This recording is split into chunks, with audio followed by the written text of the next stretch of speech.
Hi, everyone. Thank you for joining us here today. My name is Melinda McGoldrick, and I am excited to be sharing a little bit about our program with you today. I'm also joined by my colleague. Hi, I'm Nikki Drake, the Energize Our Neighborhoods coordinator. And it's really great to have all of you here with us. So we're going to get started and share a little bit about our program. We will start off today with an introduction of our team. I know Nikki and I have had the opportunity to meet and work with a lot of you out there, and you've probably gotten to meet and work with some of our other colleagues as well, whether it was under the Energize Our Neighborhoods banner or through their roles that they carry on the rest of the time in our department. So Nikki and I are both the full-time staff here with Energize Our Neighborhoods, and we're joined by Leon Letson, Deanna Dupuis, and Ethan Mansfield, who are all part of our planning department. And they assist us in various different capacities with those planning related questions, with housing problems and issues that come up, and then also supporting our events and the ongoing work that our team does. Today about how Energize got started. So back in 2014, the city started looking at all of the data that they had and that some of our partner organizations had as well, and thinking about ways that we could better use that data to be able to make informed decisions about our community.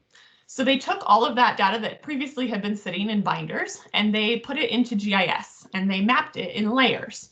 That way we could really see across the whole city what was going on and where there were areas of potential concern, where there were areas of opportunity. And then, of course, the question after looking at all of this was, so what are we going to do about it? And the thing that we came up with was looking at how we could align resources. So if we took an area where there were potential concerns and the data told us that, potentially in this space, things could be improved, what if we all focused our efforts as the city into that area? And what if we could look at what partners wanted to come alongside of us and focus their efforts in that space as well? So if we all did that together in one area, could we really make a difference in that neighborhood? So we measured a lot of things to begin with. We're continuing to measure those things as our program goes on, and we really dove right into saying, what can we do in this area? The first neighborhood that we looked at was the Vista neighborhood up on the bench. And, first, before anything else happened, City Council directed us, make sure that that neighborhood actually wants to work with the city, which of course was great advice. We were very thankful when they said that they would be interested in working with us, and we really dove right in. People were excited to share with us their thoughts about the neighborhood. They had a lot of different ideas for projects, and we had, before too long, a really long list of things that the neighborhood wanted to work on with us. So we really dove right into all of those different types of things. A little video with you to give you an idea of some of the things that we worked on with the Vista neighborhood.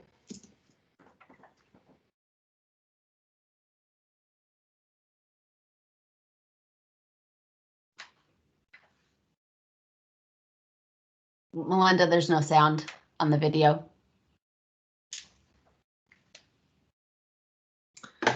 Sorry about that. We're going to see if we can fix the sound.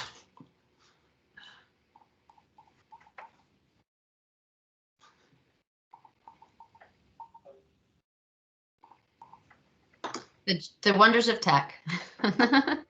Sorry about that, everyone. Here we go. We'll try this one more time.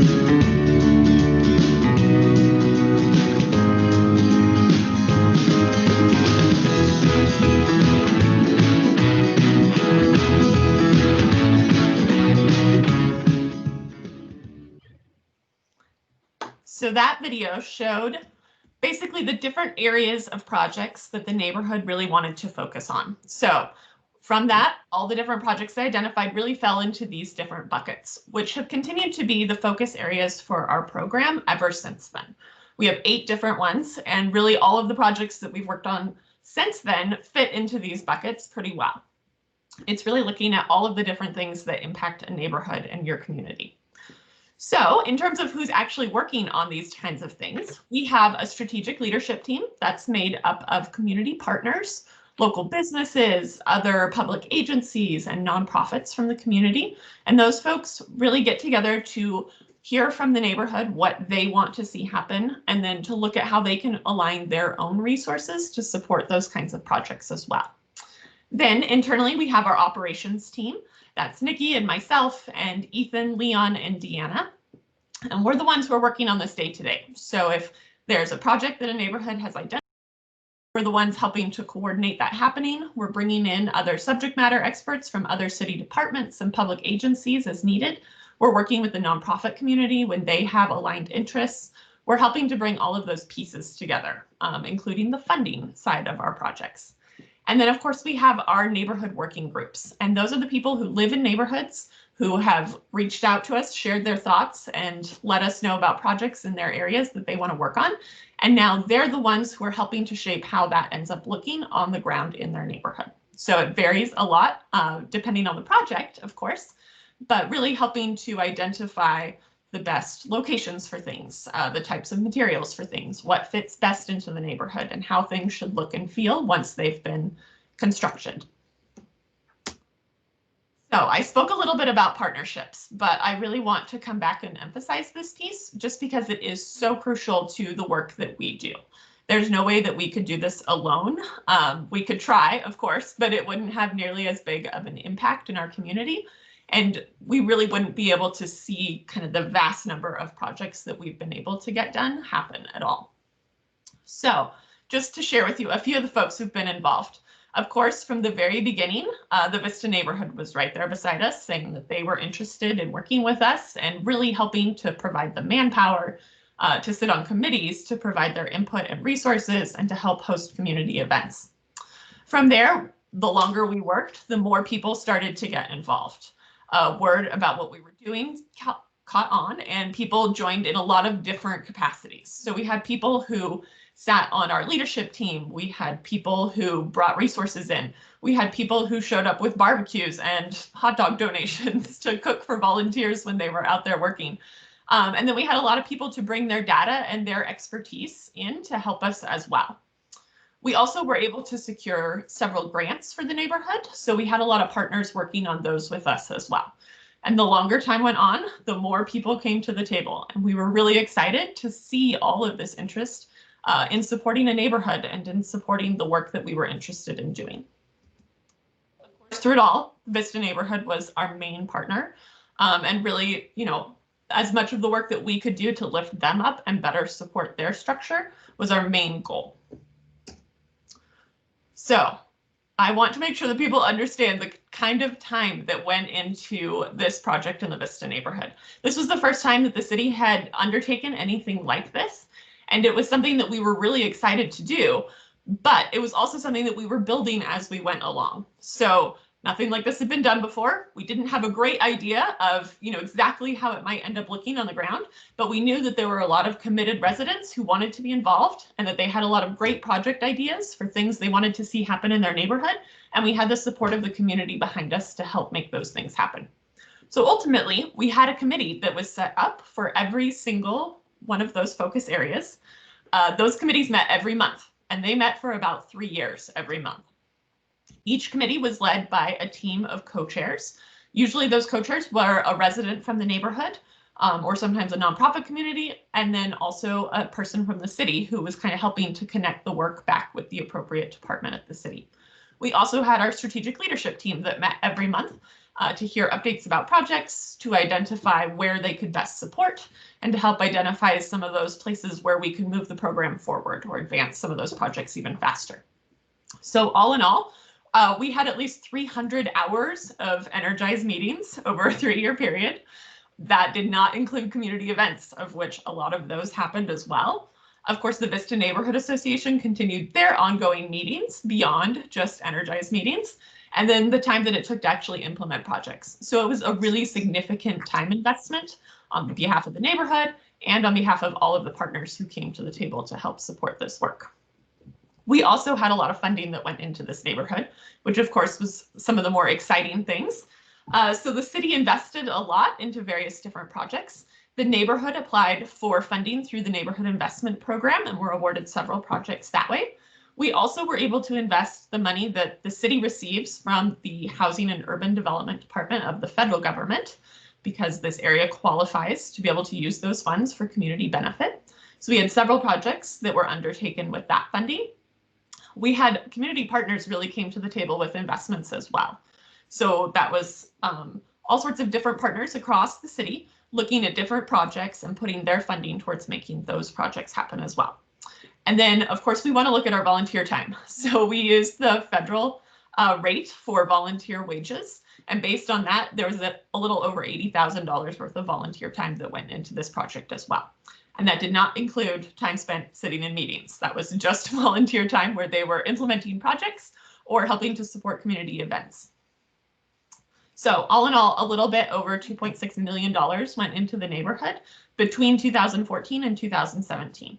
There are several projects that the neighborhood identified that are still ongoing. So just because we kind of looked at that time period for our specific investment does not mean that that is when work in the neighborhood stopped by any means.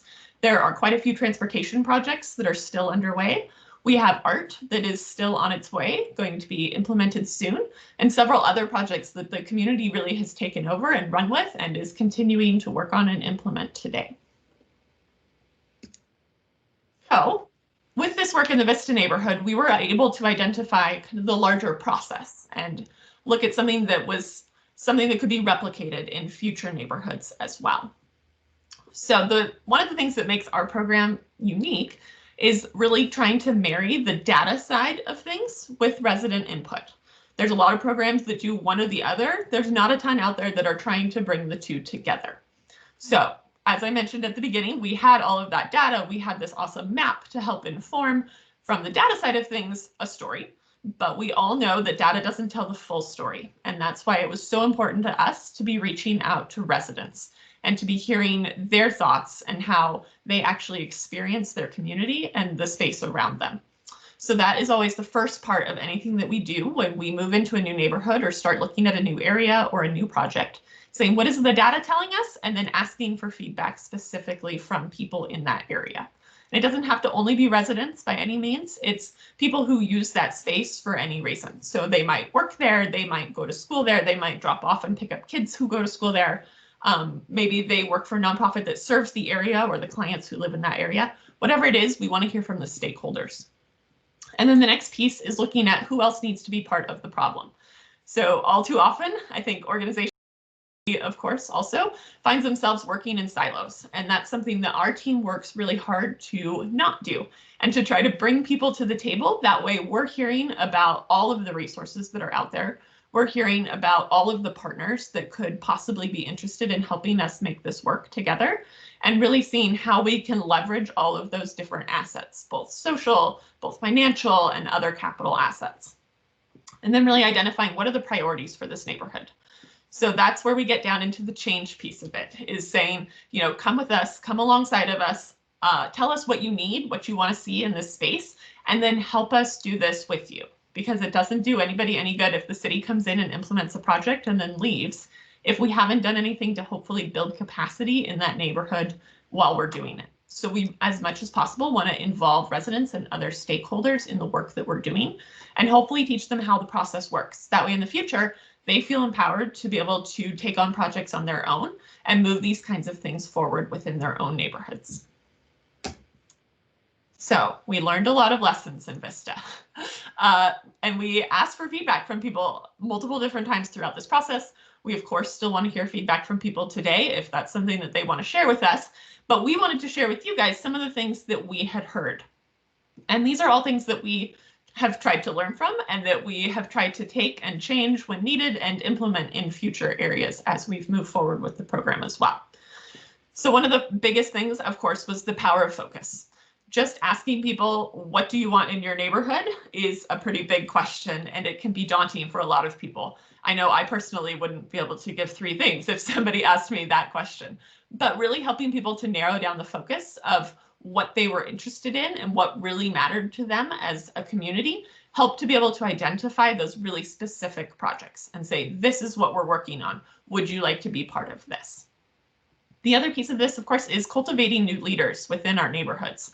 So a lot of really dedicated people serve on their neighborhood association boards, and we are so thankful for their volunteer time and the commitment that they put into that.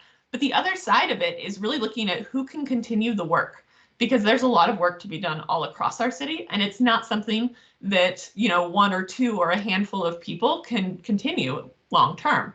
It's a giant time investment, but it's also a great opportunity to help people who are either new to the neighborhood or who are, you know, kind of becoming young adults and wanting to get involved in the community. This is a great way to help plug them into those projects, to say, look, here's things that we can do within our community.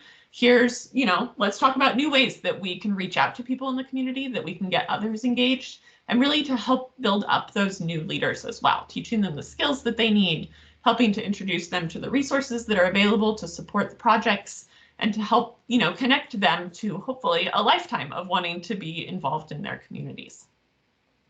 Infrastructure in terms of a program to help run these kinds of things. It became pretty evident right away that that was going to be a key to this program. So when Energize was first started, of course, it was kind of a pilot project. We didn't have a lot of staff. I was brought on board as the first full-time staff person to be able to support this work. And over time, the need for more people to support what was happening became very evident, which was when we got to expand our team to several liaisons who work within our department. And then we were also able to bring Nikki on board as a full-time staff person as well, which was really great and definitely amplified the number of projects that we were able to support, and also, you know, the number of neighborhoods eventually that we were able to be working in. And alongside of that, of course, are the partnerships that we've talked about. Those are key as well. Ultimately, from years of working with neighborhoods, the thing that is resoundingly true and very evident across the board is that people really care. And I think one of the things that Nikki and I both love about this work is the opportunity to connect with those people and to take some of their ideas and hopefully transform them into physical projects and change within their neighborhoods. There will also always be red tape. So within any sort of government agency, there's a lot of processes that have to be followed. And Nikki and I work really hard to try to cut through that red tape on behalf of our neighborhoods and on behalf of the projects that we work on, but things take time. I think when we started with all of this, there was a hope that we would be able to get a ton of projects done in like a year, and then, you know, be able to say, look at all these things that happened. And then we started working on infrastructure projects and realized a year is not a feasible timeline for some of these. And in some cases, it's been 5 years and we are still working on things. So I think that's been a learning lesson for us and also for some folks within our neighborhoods that we've been working with, but it doesn't mean that it's not going to get done. It just means that we have to follow the process and be patient and wait for all of those partner timelines to align sometimes. And then finally, we can create an opportunity to be involved, but that doesn't mean that everybody is going to want to be involved or that they're going to have time to take part in what kinds of things we're working on or what programs we're offering. But one of the things we did here in the Vista neighborhood over and over again was a desire for more community building types of activities and for educational events and just times that they could get together with their neighbors and get to know each other. So that was one of the impetuses behind expanding what our Energize program really looked at. We started very specifically focused on projects that would be concrete, you know, capital projects within a neighborhood. But it became pretty clear pretty quickly that there were a lot of other things that we could be doing to support the community as well. And that really led to this evolution and the expansion of what we've been working on to where we are today. So as I mentioned, trying to break down silos, one of the other things we really wanted to do was to integrate with our planning department at the city. So we now work very closely with our neighborhood planner, Deanna, and the work that she does all across the city as well to help neighborhoods develop plans that help guide kind of future development and growth within our city. We also, of course, still do implementation. So looking at those projects, looking at things that neighborhoods have identified or things that the data has told us are super important, and saying what can we be doing that would make physical change within a neighborhood, hopefully for the better. The other side of this is capacity building. So how can we better support our neighborhood leaders? How can we be teaching skills that will empower them to be able to take on projects, big or small, within their own space? So we have a lot of different programming that we've put in place that hopefully is helping to build those skills. We also want to spend time celebrating our neighborhoods. Of course, this is kind of the fun side of things, but there's so much great work that's happening out there every day. We want to be able to share in that and to help amplify what our neighborhoods are already doing. And then, of course, there's administration and support of those neighborhood associations. So great work happening already. We want to make sure that the right systems are in place to make sure that that work can continue and that our neighborhood associations feel supported and have the resources that they need to continue their work. So after a few years in the Vista neighborhood, focusing really specifically, we decided that we felt like we were ready to take on a new area, using some of the lessons that we had learned and looking at ways that we could focus in a little bit more on the kind of investment that the neighborhood was really looking for. So USTICK is part of the West Valley Neighborhood Association, and some folks who were very involved with their neighborhood there came to us with this project idea. Looking at the area along USTICK Road, basically from 5 Mile out to Cloverdale, and some space around what used to be the historic USTICK town site. So they came to us with this landscaping and beautification project, dove right in and started doing some community engagement, asking people what they wanted to see, and working with those engaged residents to help implement this larger project idea. So if any of you have driven out along USTICK lately, you might have noticed some of these improvements. They're starting to be put into the neighborhood. First, there's landscaping along the street just to make it a little nicer for pedestrians and people who might be riding their bike or walking to the park through that area. We also are making improvements down in Redwood Park, which is right off USTICK Road. One of the things that this project really was aiming to do was to celebrate some of the history of that area and to help provide a little context for people who might not be aware of the USTICK town site's historical kind of relevance in the community. It used to be a stop on the interurban rail line, and it was an area with a lot of orchards and kind of a really neat little town site of history. So we are moving some things around in the park. We are adding kind of a little plaza there where people can come and learn about the history and a few other aspects. The other thing that this neighborhood was really interested in doing was celebrating and bringing people together and helping them to understand that they did have a sense of place and something that made them unique in the city. And so we have been helping the West Valley Neighborhood Association host USTICK in Bloom for the past couple of years.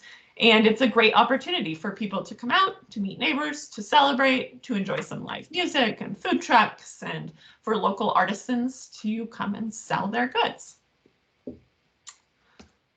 So we were working in the Vista neighborhood still. We were working with our friends in the USTICK neighborhood as well. And then in 2018, we had another opportunity to expand a partnership that had been ongoing with the Boise School District. So the school district has been right alongside of us through a lot of this. As I'm sure all of you know, schools really function as a hub within our communities and our neighborhoods. And so they were an instrumental partner. They decided to embark on what they call a community schools model. And this was a chance where they were looking at more neighborhood schools and saying, how can we really turn these schools into resources for the community, both for the students and parents who attend those schools, and then also for the neighbors who live near there as well. So to us, this sounded like an awesome opportunity, and we were really excited to be able to partner with the school district as they embarked on this new model. And our goal was to really continue working with the neighbors surrounding these school sites and to help look at what types of infrastructure needs or placemaking things or arts and history projects, things like that we could work with alongside of them as the school district really worked to provide services and resources to the neighborhoods. So based on where they were expanding their program, we identified 3 new neighborhoods where we were going to work. South Boise Village, which is kind of tucked up along the edge of the bench between Broadway and Boise Avenue. And then the West Bench neighborhood, which is a much larger area, out from Maple Grove to Cole Road and from Fairview up to Chinden, or close to Chinden.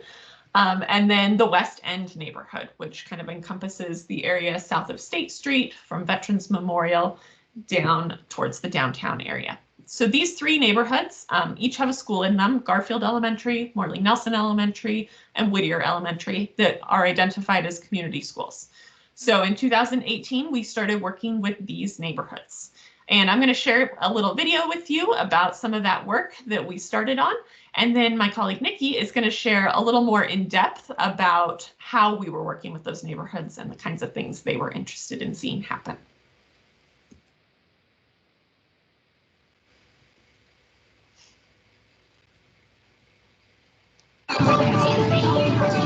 Energize Neighborhoods is a program to offer a few extra resources and concentrated resources to various locations around town, and see if the city can't help jumpstart activity and actions that will help make that neighborhood more vibrant. The one place where we've done the most so far is in the Vista neighborhood, and I think there's been a number of benefits. One is that the neighborhood association itself was re-energized. The Energize project really helped give us that impetus and connection with one another to make that change. The city then went out and looked for neighborhoods where other things were happening. Folks that were walking in the door, and identified 3 places where we can now move the next efforts on Energize. Well, as president of the West Bench Neighborhood Association, Energize came to me. So right now we're in a visioning part of the program, and then from the visioning we'll move on to some implementation and prioritization of projects. One way to really meet the needs of the community and to make some significant impacts in the communities, especially underserved communities, is to collaborate with others. And so we collaborate with businesses, with governments, with nonprofit organizations. The value of just sitting down, getting to know your neighbor, and communicating back and forth what you see the needs are, that value means that when the resources are brought to bear through the city, through other partners engaged through Energize, those resources are going to be strategically focused on the real need that the community feels is important. Several years ago, the city reached out and asked if the school district would like to be part of the Energize Your Neighborhood program. So I was asked to be part of that and knew immediately that it was something I wanted to be involved with. We have a great relationship with the city, and I think anytime we can partner with our community partners, that it only benefits our schools that much more. We were able to start 2 preschool programs. Students are coming to school ready for kindergarten and outperforming their peers that didn't have a preschool experience. You look at the different focus areas of the Energize project, and I've seen students that have had the opportunity to get education through the pre-K program, businesses that have gotten additional technical assistance and resources and been able to expand their customer base. And then also I've seen families have the opportunity for quality, safe, affordable housing. I most look forward to building those leaders within neighborhoods who are going to stay there and have longevity and build, the next generation of leaders in their neighborhood associations, so that we're really able to implement things like the neighborhood investment grants and transportation improvement projects very well into the future. It's been really cool to see a lot of the positive momentum that's been happening when you just try to engage with people and make things fun and work on cool projects that make the community a place you want to hang out. So we're really grateful that Energize has helped us with all that. That's what my biggest hope is for Energize, for the Vista neighborhood, is that the next generation feels invigorated in engagement within their community and know that they can make change and make a difference within the community.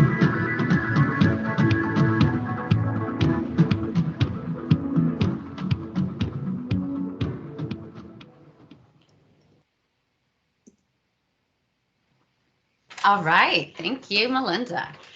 So I'm going to just talk a little bit more about our partnership with our 3 neighborhoods: South Boise Village, West Bench, and West End. So we started off the partnerships with what we call this visioning process. And that's where we are wanting to gather as much feedback and input as possible from our folks that have, a vested interest in the area. So they may live there, work there, own a business, have kids who go to school there. And, as Melinda mentioned, we can look at all the data we want, but the goal is really to find out how folks are experiencing, where they live. So this process includes a lot of questions that we ask folks.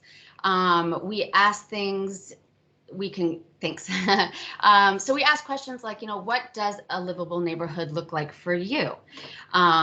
We also want to have an idea of what people feel their biggest strengths or assets are in the neighborhood that already exist. We want to know also, do people feel engaged and connected with each other, with their neighbors? And then last, one of the meatier questions, right, is what types of projects can we work on? What types of improvements would you like to see that will really strengthen your neighborhood? So there are other questions as well, but these are just some of those examples. So this visioning process really continued for the better part of a year. Through 2018, we worked in all 3 neighborhoods, and we had between anywhere from 7 to 10 in-person visioning events. And again, this is the opportunity for folks to come out in person, share their feedback, chat with us, learn more about what we were, learn more about the partnership, what other development projects are going on in the area, etc. And we also partnered with the community school in each of these neighborhoods to attend some of their events, to engage those families and those parents more as well, right, to be part of the picture. One of the big goals for us was having really a low barrier opportunity for folks to be involved in this process. So we also had all of the visioning questions available online, and that survey was open for several months. We worked with our community school coordinators to identify some of the other primary languages that were spoken, by families and in the area, in the neighborhood, families from the school. So we had those 5 languages available also online, and on paper surveys as well that were available at the schools. So we, as you can imagine, we compiled hundreds and hundreds of comments and different feedback, which was really exciting. And we, after we closed that visioning process, we had a chance to really cull through all of that and identify, common themes and some of those priorities that folks shared with us, and then come up with a list of potential projects for each neighborhood. So, we sat together, different departments of the city, we talked through this, we really wanted to come up with projects that, that addressed the feedback and the priorities. And we also wanted to make sure that these were feasible and realistic projects. So things that were going to involve outside entities, we reached out as well to just make sure, hey, is this something that could move forward? The worst thing, as I'm sure you can imagine, is to have, put up projects for vote, and then in the end, they are not able to move forward. So we wanted to avoid that issue. So we created a list of 5 projects in each neighborhood that we wanted folks to vote on. And we held an open house in each of the 3 neighborhoods. This was in the spring of 2019 for all 3 of those. We had a lot of information about the 5 projects. We, project boards, people could come ask questions, learn more. We had some resources available as well, different departments of the city there to give information, code enforcement, things like that. Some of the common kind of questions and feedback that we got.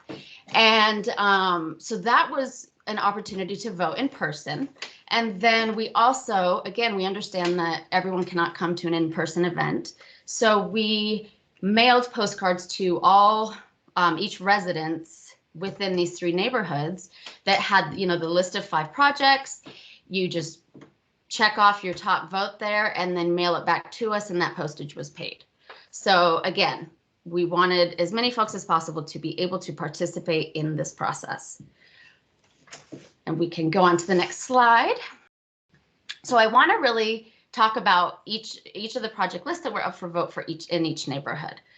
So South Boise Village, you can see here we've got 5 projects, and we've got an enhanced crossing there that had the top number of votes, a walking path at Garfield Elementary, a sidewalk completion along Manitou, and neighborhood events, and then we've got wayfinding sign toppers. So for each neighborhood, we decided to take those the 2 projects that got the top votes to actually move forward on those. And we're going to go into more detail for each of those. I also want to say we saw some common themes, across all 3 neighborhoods. And really that had to do with connectivity. And I mean that in a physical connectivity in terms of, being able to get to other parts of the city and walk and bike and have that connection. But also, relationship connectivity was also a common theme. So that was, people wanting to feel connected with their neighbors, wanting to have, gathering spaces, opportunities to, go to events, meet each other, get to know each other, know that their neighbors care about them. So those were the two common themes across the board. So as we move through some of these projects, you'll see that they really speak to those themes. So our first project then is an enhanced crossing on Boise Avenue at Manitou. And so you can see the image on the left. This information is from the project boards that we had available at the open houses. So this really spoke to the feedback we got, again, about being able to access amenities, being able to get around by bike and by foot, and then being able to cross, a busy street safely. This, you can see too on the bottom left there, that image. This is called a rectangular rapid flashing beacon. So that's an image of the design for the crossing that will be going in there, just to give folks a sense. There have been some questions about what type of crossing it will be. So we moved through the design phase that has been approved by Ada County Highway District, ACHD, which I will refer to a lot in my next few slides. And so that's exciting. And we are now just working on basically working through that funding piece and partnering with ACHD on that. Our construction goal for this project is next year, 2021.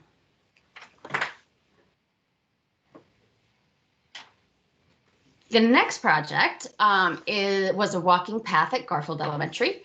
And again, connectivity, right? So this was really addressing feedback from folks about wanting more walking areas, wanting more pathways, green space, recreational space, and then this opportunity to engage and connect with each other as well.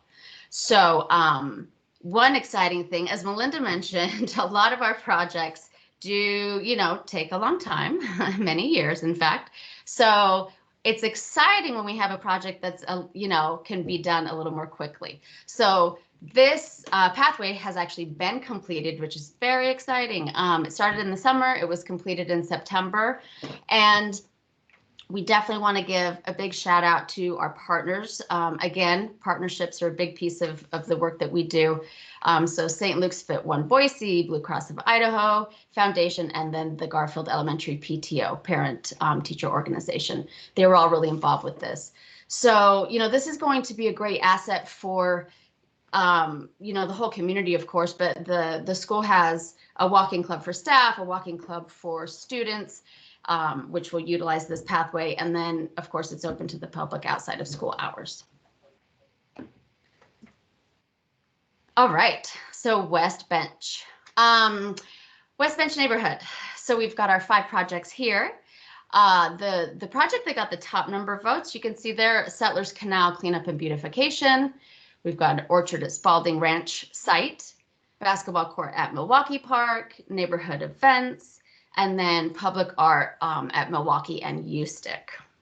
So you can see on this one, there's quite a jump between those top 2 projects and the other 3. So that was nice to see, just a big priority there. All right, so Settlers Canal. This image on the left is what this site currently looks like. So to give a little bit of context, this location is directly across from Capitol High School on the north side of Goddard. It's a pretty wide dirt segment along the bank there. It's been used for, dumping garbage, dumping a couch here and there. It's been used for overflow parking. Semi trucks use it to park overnight at times. Our lovely youth use it for some mudding and off-roading activities as well. So there's definitely been a desire from the community to just have this be more of a usable space, and and also just not a dumping ground. So this speaks to that connectivity as well. Again, being able to get from place to place, having somewhere to potentially walk and bike, and then kind of increasing a sense of community and neighborhood pride. So we we thought a lot about this one in terms of what that beautification and enhancement could look like. So we really talked about, can we turn this into a pathway opportunity? Can we put in some landscaping and have this be, more of a linear park along this segment? So that has been quite a process. We, after it, got the top number of votes, we then wanted to have some more opportunity for input, which has been really exciting. So we partnered with the University of Idaho landscape architecture program. We had some graduate students that were really excited to work on this. They held a public input session where they provided a lot of different images, gathered input from residents, kind of a charrette, if you will, to look at different elements and features and just get a sense of what folks, what would be, their priority to have in the space. And then from there, they worked on some different design ideas, and we were able to put out another survey to folks to then really help prioritize those amenities that they'd like to see. So from that, we had kind of a final design concept idea that the students created for us. So we are now in the process of just working through the license agreement with Settlers Canal. And once that's finalized, then we can actually move forward with the project, which will be very exciting. So folks, the first kind of physical changes folks will see for this space will be some of those safety elements. So, we'll need to prevent vehicles from entering the space, for example. So that will likely be in the form of placing larger boulders along that street side of the dirt, and then some fencing along the bank there. So this is one of those projects that, will definitely take time, but we know the community is really excited to move forward with this. So the next project is the Spaulding orchard at the Spaulding Ranch site. So this is another thing that we heard a lot from the community, just how eager they were to see this site be developed. So right now it's just in the very initial stages. So we got a lot of feedback from folks about wanting better access to food, to produce, community garden, green space, again, opportunities to connect with neighbors and then build those relationships and increase that sense of community and pride and neighborhood pride. So there's a lot of work that's been done this summer to prepare the site for our trees. As you can imagine, a lot needed to be done.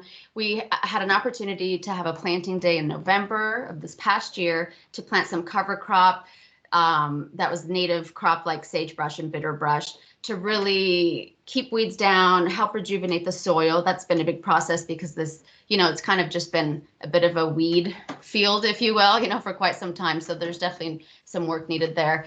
And then to get the irrigation system ready to go this summer. So our goal for the orchard will be planting in the spring of 2021. So we're very excited about that, and we'd like that opportunity as well for residents to be involved. West End, so our third neighborhood here. So again, you can see that number one top project is transportation related. It's that connectivity piece again, a crossing along 23rd. Next up was a water feature at Fairview Park. Then we've got a greenbelt connection kind of enhancement on the southwestern part of the neighborhood at Fletcher Street, neighborhood events. and then some enhancement beautification along Crane Creek. And we'll jump into those top 2 project details. So our enhanced crossing. We got a lot of comments about transportation and wanting to be able to get across the street safely, be able to walk and bike and feel safer about that, you know, have those dedicated routes, and be able to get to amenities like parks. So we got a lot of, you know, comments about a crossing on 23rd. So we were looking kind of at a stretch of a few blocks there. And then we identified Bannock as the point where we would be putting that crossing. There were already some stripes. So it made sense for that direct access to the park. And also about the same time, the Highway District was conducting a bike and pedestrian study for the plan that was actually published in the fall of this last 2019. And they identified Bannock as a high priority crossing location as well. So that was a really nice alignment. Actually, we love when that happens because they had gone through an extensive input process for that as well. So this will be the same type of crossing as the one in South Boise Village. So that's that RRFB, rectangular rapid flashing beacon.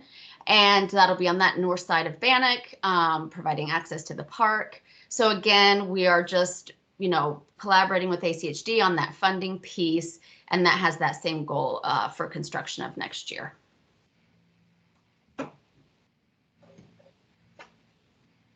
Our second project was a water feature in Fairview Park.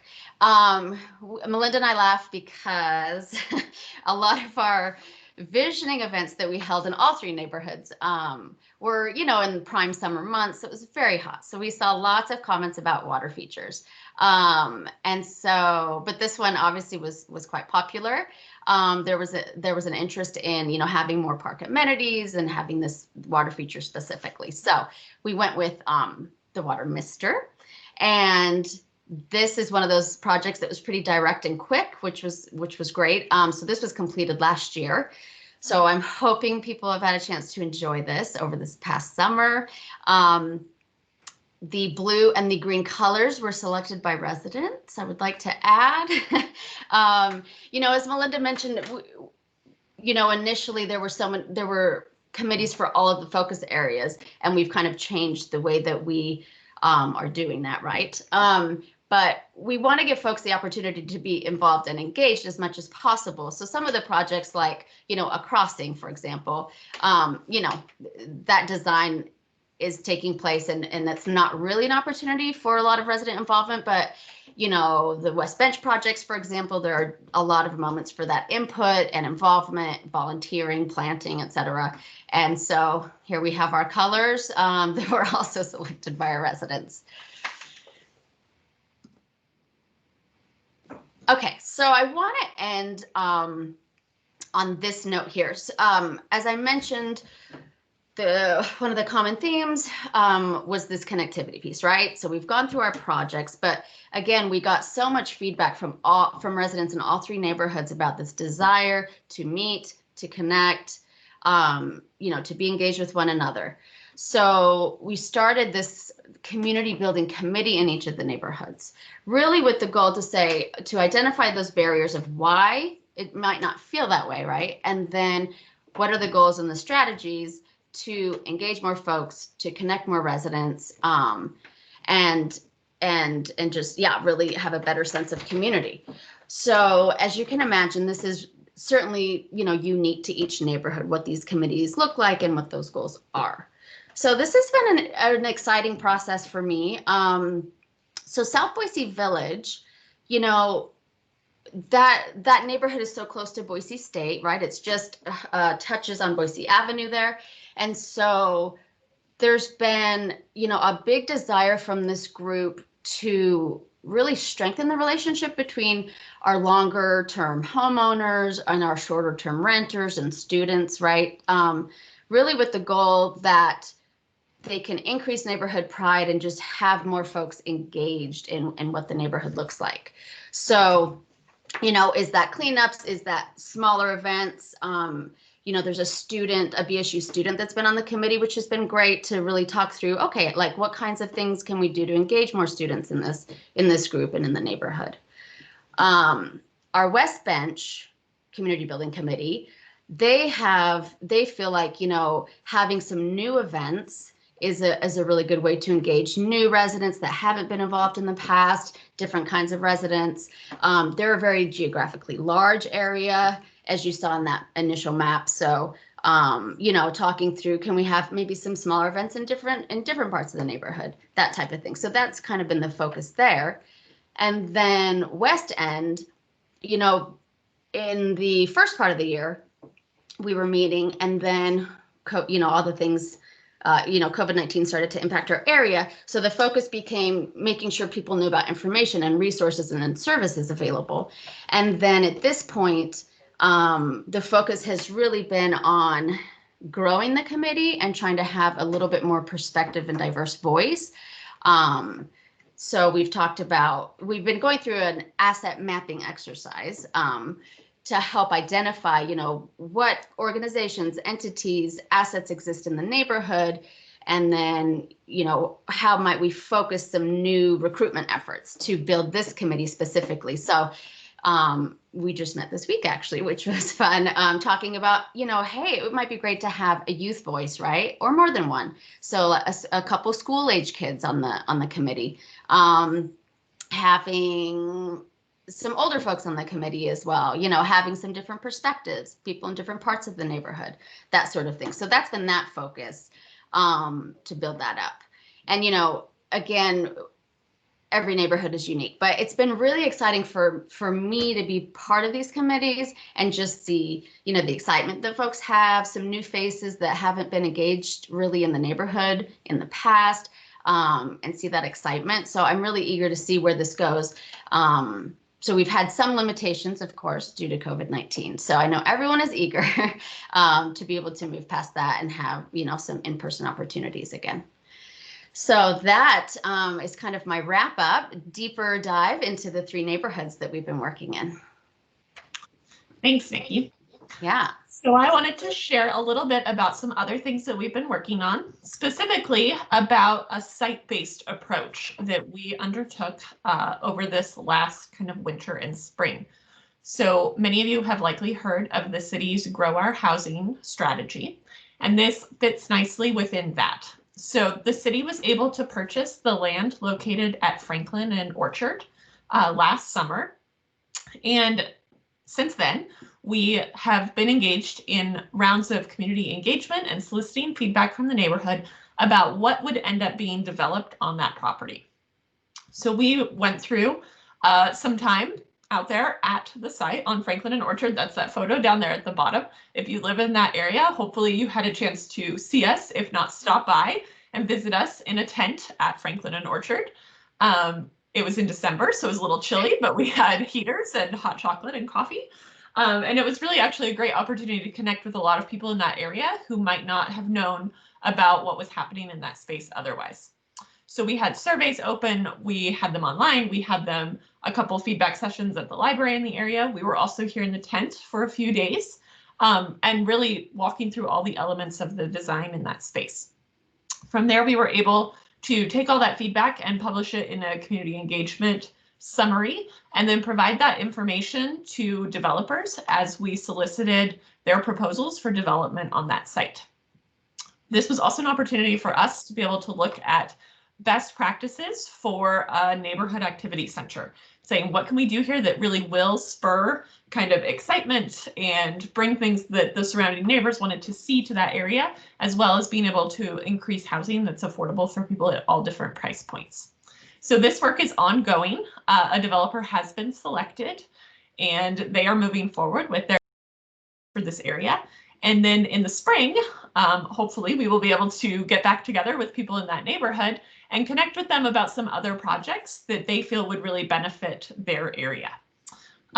The Central Bench Neighborhood Association has gone through a planning process recently, so we will be using that Central Bench Neighborhood Plan to look at some of the projects that folks have already identified and then hopefully prioritizing a few of them to move forward. Okay, so that's a lot of work that we've been doing in a lot of specific areas of town. And I know some of you are likely saying, that's great and all, but what if I don't live in one of those specific neighborhoods? What can Energize do for me? We're so glad you asked. So we would like to share a little bit about the resources we have that anybody can access at any time and that we would love to have everybody be taking advantage of. So first of all, looking at planning. We're going to walk through this based on the areas that we focus on. Planning is a huge part of what we do and a huge component to how your neighborhood ends up looking and feeling and the way that you experience it on an everyday basis. So Deanna, who is part of our comprehensive planning team, is our neighborhood planner, and she's done a ton of work to put resources together and to help explain what neighborhood planning is all about. There's a whole framework for neighborhood plans. She's also developed the Neighborhood Data Almanac, which if you haven't seen is available on our website and contains a ton of great information for each neighborhood association. There's also resources that have been developed to help neighbors better understand the planning process and how development happens in their neighborhood. So there's specifically a planning handbook. There's also guides to help you better understand how to give effective testimony at public hearings, how to understand the development review process, and where there are opportunities for input throughout that process. So we have a lot of resources available here. We also have things, hopefully, that are designed to build capacity within neighborhoods. So each of these small boxes that you see on the side of your screen there is a resource guide. If you click on it, it will take you into in-depth information about that topic. This is something Nikki has been really instrumental in building out our neighborhoods and our community, but it's something that other team members all across the city have contributed to as well to help us build out this full list of resources. So on top of guides, toolkit that are kind of everyday practical, print them out and keep them somewhere resources, we also have workshop series. So we offer a few rounds of these each year, and they're really deep dives into a specific topic. So in the past, we wrapped one up about housing last fall. We've done one focusing on planning and zoning over the summer. We've also kind of taken a deep dive into healthy communities through the lens of events and how to better connect neighbors from that side of things. And then we also have a leadership development series that we offer. Anybody is welcome to attend, but it really focuses on topics that we have heard from neighborhood associations that they would like more information about and some more resources to help them better implement within their areas. And then, of course, we have our community conference, the Boise Neighborhood Interactive, which we offer every 18 months and is really that deep dive into all things related to neighborhoods, with tons of workshops happening and opportunities to connect and network with neighbors. Looking at implementation, there are a couple programs that are under the Energize banner to really help neighborhoods take those ideas to actual implementation. So the first is the Neighborhood Investment Program, which many of you are likely familiar with, but that funds capital projects. Every year we take applications from neighborhoods for those projects, and then they get evaluated and we fund as many of them as possible. So that is a very popular way to get ideas done. The other thing that we have made some changes to and then relaunched this year is what we call the ACT mini grant program. And that offers small amounts of funding to neighborhoods specifically to do those neighborhood projects that you guys come up with that maybe aren't quite at the scale of a large construction project, but it might be a smaller planning effort. It might be a neighborhood event. It might be hosting some type of neighborhood workshop. But that funding is available to help implement all of those ideas and goals that neighborhoods have. We also have things to help you guys celebrate. So we have a block party trailer. Inside of that block party trailer are tables and chairs and ice chests and lawn games and some safety equipment. There's sidewalk chalk and colored pencils and coloring books, activities for kids. There's cornhole, there is ladder golf, all sorts of fun games. Basically anything that you would need to host a block party. So that is available at no charge to any community group or neighborhood group who is hosting something and wants to use the block party trailer. We do have a reservation process. You can find all of that on our website, but it's a great resource. And as you can see that picture over there, it is quite festive and colorful looking as well. That wrap on the outside of the trailer was designed by Noble Hardesty and something really to draw attention and excitement to our block parties that happen all across the city every year. We also have things to help you think of creative ideas to engage with your neighborhood if you are struggling to come up with a reason to have a celebration or a theme for your celebration. So there's a guide to placemaking with lots of fun, smaller event ideas, things you can do. Also a guide to activating your neighborhood. And then of course, an event planning guide to help you with all of those various steps and components that go into planning a neighborhood event. Finally, under administration and support, our team helps with data for your neighborhood. So if there's you want to know that you can't find, we are here to help with that. We also can help with mapping requests that you might have. If you need a big map of your whole neighborhood or a detailed map of a specific location, our team can help you with that. We also do mailings for neighborhood associations. So if you want to let people know about your annual meeting, that is a resource we can offer. And then helping with other forms of engagement. So if you want something posted on Nextdoor to your whole neighborhood, we can help out with that. Or if you just want to talk to somebody about best ways to engage with other folks in your area, we're happy to do that as well. And then of course, if you live in an area that does not have a neighborhood association, we would love to talk to you, and we can help through the process of forming a new neighborhood association too. Oh, normally this is the part where we would ask questions from you all, but since this is a recorded opportunity, please, we want to encourage you to ask questions still. So please don't hesitate to reach out to us. We have a lot of different ways that you can contact us. You can send us an email at energize@cityofboise.org. That's a phone number up there if you would prefer to chat on the phone. We also have a lot of information on our website. So we didn't have time today to dive into all of the details of all of the projects, but we post regular updates about the projects that are ongoing in our 3 new neighborhoods on our website. We also have all of the information about every project that happened in the Vista neighborhood. So if you really want to take that deep dive into all of those, it's all there on our website. You just have to go to energizeourneighborhoods.org and then click on livability improvements. And that'll take you to a page where you'll see information for each of those neighborhoods and you can learn more about them. We share all of our information on our Facebook page. Please follow us, like our page at energizeourneighborhoods.org. That's the best way for you to stay up to date on what's happening, on events that we have coming up, on involvement. We try to share when other agencies are offering feedback opportunities through surveys or other resources. So that's really a great way to stay connected. Nikki, am I forgetting anything? I'll do a final plug as well. So in addition to being able to stay up to date on the 3 energized neighborhoods that I spoke about, if you live in any of those areas or work in any of those areas, then if you're interested in joining one of the community building committees, that would be wonderful. We're always welcoming more folks to that. So you can just email us at the Energize email. Each of those neighborhood associations has a website as well. You're welcome to reach out to them. Awesome.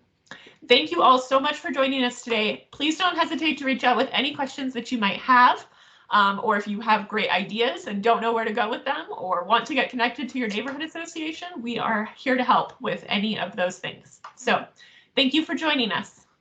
Thank you.